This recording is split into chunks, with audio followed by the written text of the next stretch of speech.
Hello students, how are you? Fine, good. अब अपना नया चैप्टर शुरू करेंगे। लेसन 8, दीदी का खजाना। बेटा, यहाँ खजाने से मतलब कोई रुपए पैसे से नहीं है। यहाँ खजाना है दीदी का, उनकी किताब कॉपियाँ, किस तरह से वो बच्चों को एक बस्ती में जाकर पढ़ाती हैं। तो आइए शुरू करते हैं हम अपना लेसन, दीदी का खजाना। अपना घर रोज साफ करते हैं और घर से निकला कूड़ा कचरा कहीं भी फेंक देते हैं। जैसे आप इस स्लाइड में देख रहे हैं कि एक लड़की अपना घर साफ कर रही है, तो एक लेडी अपना घर साफ कर रही है। आपकी मम्मी भी घर साफ करती होंगी और कूड़ा हम डस्टबिन में डालते हैं या सड़क पर फेंक देते हैं, लेकिन हमें ऐसा नहीं करना चाहिए। सभी लोग ज्यादातर ऐसा ही करते हैं कि सड़क पर कूड़ा डाल देते हैं, लेकिन हमें ऐसा नहीं करना चाहिए। हमें यह समझना चाहिए कि घर की साफ सफाई जितनी जरूरी है, आसपास की सफाई भी उतनी ही जरूरी है। जितना अपना अपना घर साफ करके रखना चाहते हैं, उतना ही हमें अपने आसपास की जगह को भी साफ रखना चाहिए। जैसा आप इस चित्र में देख रहे हैं कि बच्चे आसपास की सफाई भी कर रहे हैं। शहर के पास एक बस्ती थी। जैसे आप इस स्लाइड में देख रहे हो, इसमें एक बस्ती है। कुछ बस्ती होती है जहाँ छोटे छोटे झुग्गी झोपड़ियां बनी होती है, उन्हें कहते हैं बस्ती। इस बस्ती में कुछ बच्चे रहते थे। बस्ती के नजदीक एक बड़ा मैदान था।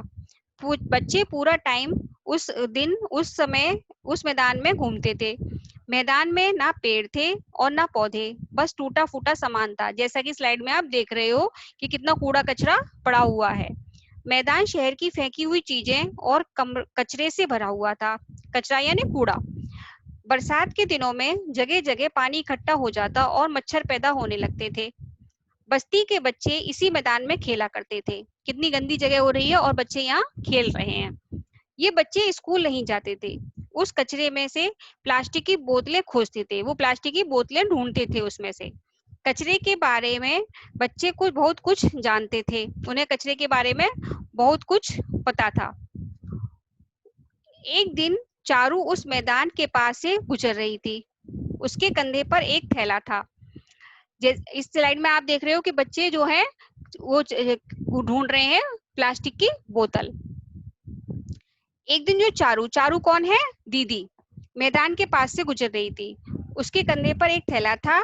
उसने कचरे से बोतलें निकाल रहे इन बच्चों को देखा। फिर उसने मैदान को देखा। उसे मैदान में एक बड़ा पत्थर नजर आया। उसने पत्थर के पास अपना थैला रखा और पत्थर पर बैठ गई।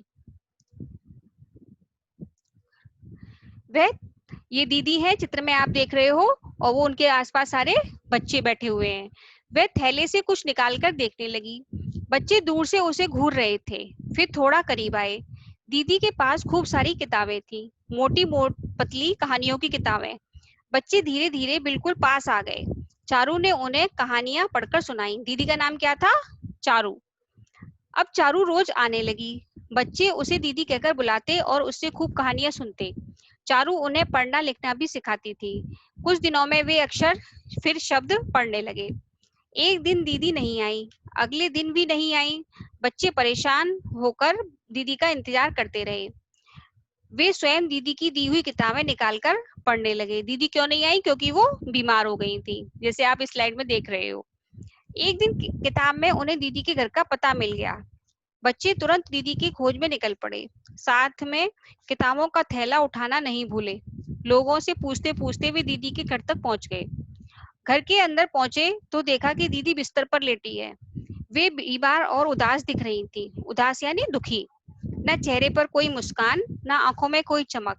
उन्हें बुखार हो गया था। डॉक्टर ने बताया था कि बुखार मच्छर के काटने से हुआ है और दवाई दे दी थी, पर दीदी ठीक नहीं हो रही थी। बच्चे दौड़कर दीदी के पास पहुंचे। किताबों का थैला उन्हें दिखाया। बच्चों ने कुछ पढ़कर सुनाया। दीदी फिर से मुस्कुराने लगी। उनकी आंखों की चमक वापस आने लगी। बच्चों को देखकर दीदी खुश हो गई थी। बच्चों को दीदी की बीमार होने का कारण पता चला। उन्हें पता चल गया कि दीदी बीमार कैसे हुई। तो उन्होंने स्वच्छता अभियान शुरू कर दिया। जैसे आप इसमें देख रहे हो कि बच्चे सारे पेड़ पौधों में पानी लगा रहे हैं और वहां से उन्होंने सब सफाई कर दी। मैदान की साफ सफाई की। वे अब किसी को भी उस मैदान में कूड़ा फेंकने नहीं देते थे। उन्होंने दीदी के बैठने की जगह को भी खूबसूरत बना दिया, यानी सुंदर बना दिया पेड़ पौधे लगाकर। वे दीदी के बैठने के लिए कुर्सी और मेज ले आए थे। धीरे धीरे मैदान साफ हो गया। कचरे की जगह छोटे छोटे पौधों ने ले ली। जहाँ कचरा डालते थे लोग वहां अब क्या लगा दिए उन्होंने? छोटे छोटे पौधे।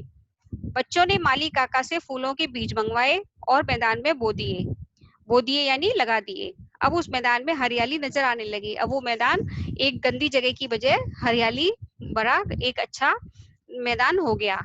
दीदी ने ठीक होने पर फिर से वहां आना शुरू कर दिया। जब दीदी ठीक हो गई तो वो वहां दोबारा आने लगी। वे मैदान देखकर बहुत खुश हुई। वे रोज शाम को अपने खजाने ढेर सारी किताबों के साथ आती। उनका खजाना क्या था? ढेर सारी किताबें।